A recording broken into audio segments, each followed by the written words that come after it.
नमस्ते दोस्तों, चैनल पे वापस स्वागत है। आज हम जा रहे हैं पुराने जमाने में, प्राचीन भारत में, एक ऐसी सभ्यता जो सिर्फ आध्यात्मिक रूप से ही आगे नहीं थी, बल्कि यहाँ पे वैज्ञानिक खोज और नए आविष्कार भी खूब होते थे। हम बात कर रहे हैं उन आविष्कारों की जिन्होंने न सिर्फ अपनी सभ्यता को बदला, बल्कि इतिहास में भी अपनी छाप छोड़ी और आज की दुनिया को बनाने में भी उनका बहुत बड़ा हाथ है। तैयार हो जाइए, क्योंकि आज हम आपको दिखाएंगे कुछ ऐसे अविश्वसनीय आविष्कार और देखेंगे कि कैसे वो आज भी हमारी जिंदगी को प्रभावित करते हैं। लेकिन इस दिलचस्प सफर पर निकलने से पहले हमारे चैनल को लाइक और सब्सक्राइब करना ना भूलें, ताकि आपको ऐसे ही और भी मजेदार वीडियो मिलते रहें। चलिए शुरुआत करते हैं एक ऐसी चीज से जो बहुत ही जरूरी है, इतनी जरूरी कि हम इसे ग्रांटेड ले लेते हैं। वो है शून्य का कॉन्सेप्ट। अब आप सोच रहे होंगे, शून्य, इसमें कौन सी बड़ी बात है?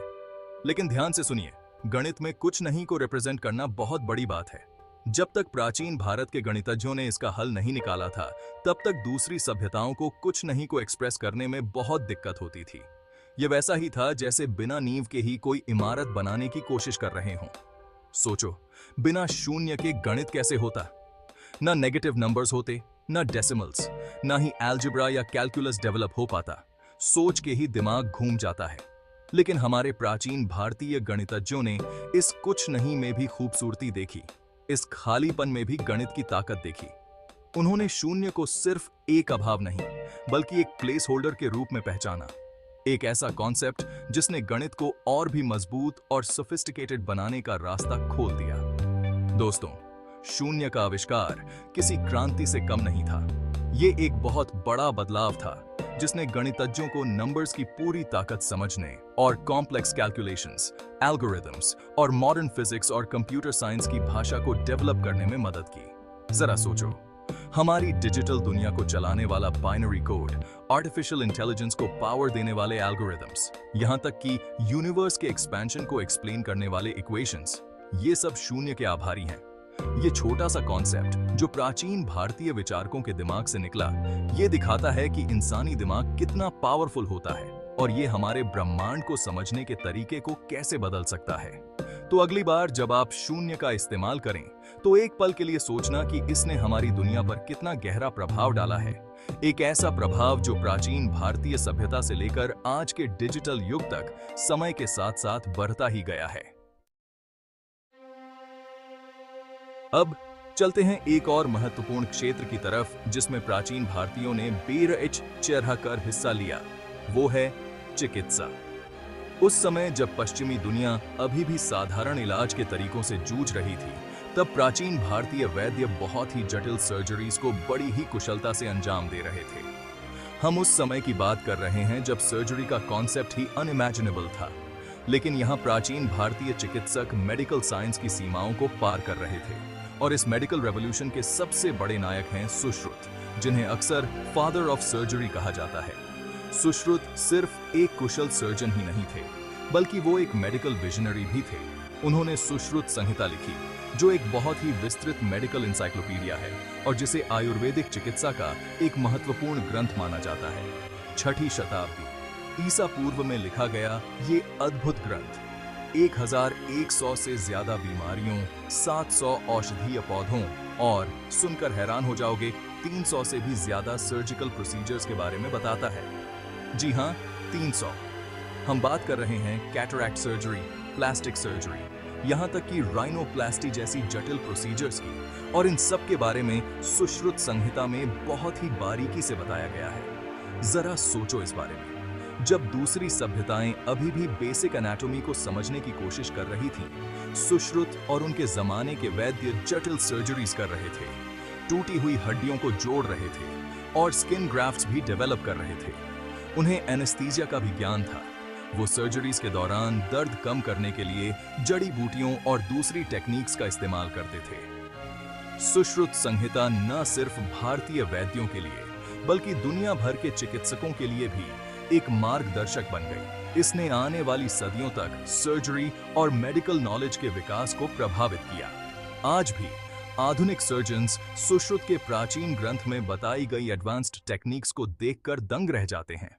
सुश्रुत संहिता में दिखाई गई बुद्धिमत्ता और ज्ञान की गहराई हमें याद दिलाती है कि मेडिकल एक्सीलेंस की खोज का कोई समय या सीमा नहीं होती।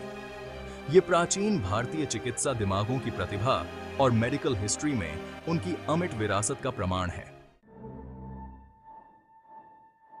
Chapter 3 Cracking Nature's Code The Fibonacci Sequence।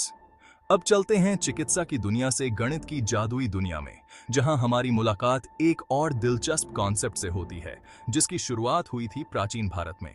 वो है फाइबोनाची सीक्वेंस। ये सीक्वेंस, जिसे अक्सर प्रकृति का गुप्त कोड कहा जाता है, नंबर्स की एक ऐसी सीरीज है जिसमें हर नंबर अपने पहले वाले दो नंबर्स का योग होता है।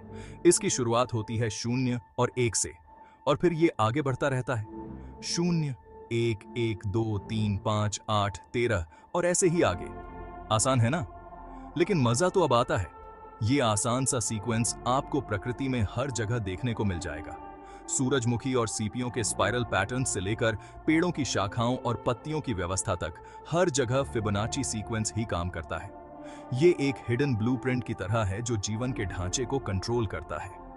लेकिन सबसे खास बात यह है कि प्राचीन भारतीय गणितज्ञ इस सीक्वेंस को उससे सदियों पहले से जानते थे, जब 13वीं शताब्दी में पश्चिम में लियोनार्डो फिबोनाची ने इसे फॉर्मली डिस्क्राइब किया था। जी हां, फिबोनाची से सदियों पहले भारतीय गणितज्ञ इस सीक्वेंस के बारे में जानते थे और इसका इस्तेमाल अपने मैथमेटिकल ट्रीटिसेस में करते थे, यहां तक कि संस्कृत कविता का विश्लेषण करने के लिए भी।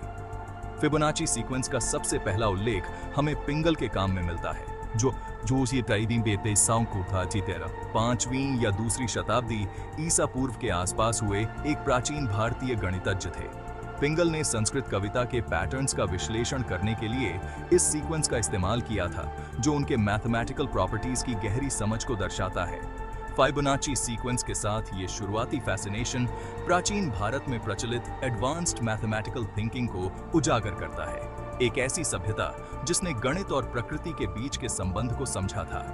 फाइबोनाची सीक्वेंस, जो प्रकृति के ताने बाने में बुना हुआ है, गणित की यूनिवर्सल लैंग्वेज और ब्रह्मांड के रहस्यों को उजागर करने की उसकी क्षमता का प्रमाण है। अगर आपको ये वीडियो पसंद आ रहा है तो कृपया लाइक और सब्सक्राइब करें ताकि आप और भी अद्भुत सामग्री देख सकें। Chapter 4 Ancient Astronomers and the Dance of the Cosmos। अब चलते हैं तारों की दुनिया में, प्राचीन भारतीय खगोल विज्ञान की दुनिया में, जहां योगदान सचमुच एस्ट्रोनॉमिकल थे। आधुनिक ऑब्जर्वेटरीज से बहुत पहले भारतीय खगोलविदों ने सेलेस्टियल मूवमेंट्स को मैप किया और सोफिस्टिकेटेड मॉडल्स डेवलप किए। 5वीं शताब्दी के खगोलविद आर्यभट्ट ने ब्रह्मांड के बारे में हमारी समझ को आगे बढ़ाने में बहुत बड़ा योगदान दिया। उनकी सबसे प्रसिद्ध रचना आर्यभट्टीय में ये बताया गया था कि पृथ्वी अपनी धुरी पर घूमती है। उन्होंने एक साइड्रियल डे की लंबाई की गणना भी की, जो आश्चर्यजनक रूप से आधुनिक मान के बहुत करीब थी।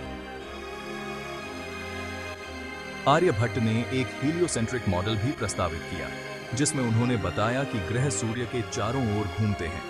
उन्होंने ट्रिगोनोमेट्री में भी महत्वपूर्ण योगदान दिया और साइन और कोसाइन फंक्शंस को डेवलप किया। आर्यभट्ट के काम ने भविष्य के खगोलविदों के लिए नींव रखी और ब्रह्मांड के बारे में हमारी समझ को आकार दिया। Chapter 5 Yoga and Meditation Ancient Practices Modern Relevance।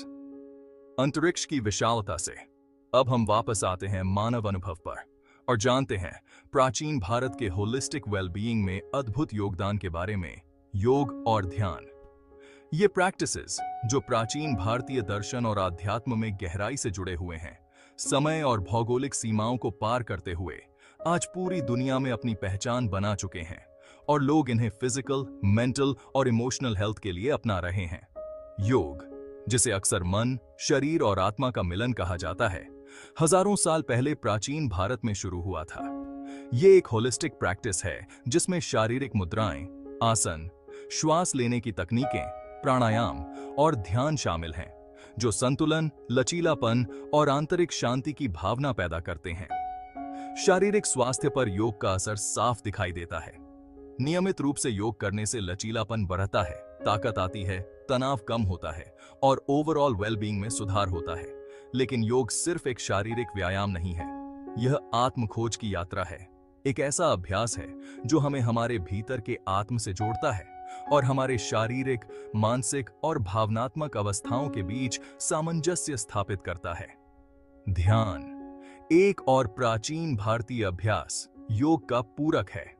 यह एकाग्रता का अभ्यास है, मन की उथल-पुथल को शांत करने और गहरे विश्राम और आंतरिक शांति की स्थिति प्राप्त करने का एक तरीका है।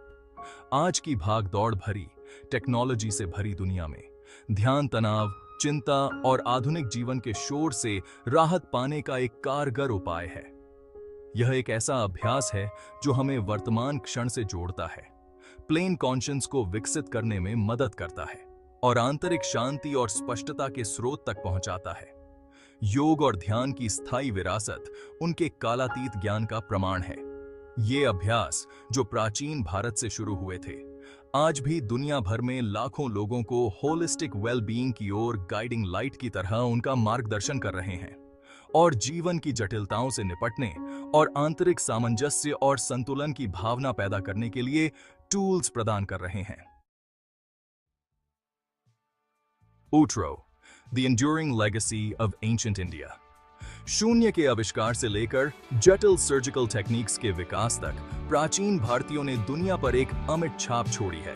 गणित, विज्ञान, चिकित्सा, खगोल विज्ञान और होलिस्टिक वेलबीइंग में उनके योगदान आज भी ब्रह्मांड और स्वयं को समझने के हमारे तरीके को आकार देते हैं। इनमें से कौन सा आविष्कार आपको सबसे ज्यादा हैरान करता है?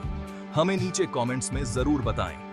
ये सोचकर हैरानी होती है कि कैसे ये प्राचीन आविष्कार आज भी हमारे साथ रेलेवेंट हैं और हमें मानव जिज्ञासा, इंजेन्युइटी और सभी प्रकार के ज्ञान के इंटरकनेक्टेडनेस की याद दिलाते हैं।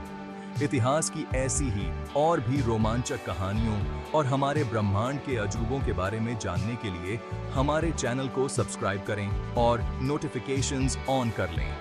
देखने के लिए धन्यवाद और ऐसे ही दिलचस्प सवाल पूछते रहें। अगर आपको यह वीडियो पसंद आया हो तो इसे लाइक करें और हमारे चैनल को सब्सक्राइब करें।